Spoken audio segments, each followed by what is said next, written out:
وزارة السياحة بعتت إنذار شديد اللهجة لكل شركات السياحة بخصوص الحج السياحي 2026. الوزارة حددت يوم الحد اللي جاي الموافق 1 مارس كآخر موعد نهائي علشان الشركات تخلص رفع بيانات الحجاج وتظبط المجموعات على الموقع الإلكتروني، وكمان تعتمد المشرفين اللي طالعين مع الناس. الموضوع مش هزار، لأن الوزارة أكدت إن أي شركة هتتأخر أو تخالف المواعيد دي هيتم وقف نشاطها فورا وبشكل كامل، وده بناء على القانون اللي بيدي الوزير الحق في معاقبة الشركات المقصرة علشان مصلحة الحجاج ما تتعطلش. الهدف من العين الحمراء دي هو ضمان ان موسم الحج يمشي بنظام ومن غير اي مشاكل تضايق ضيوف الرحمن.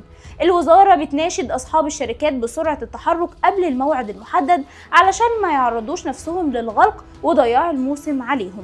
فلو ناوي تحج سياحي السنة دي اطمن ان الحكومة مراقبة كل خطوة وبتحمي حقك من بدري.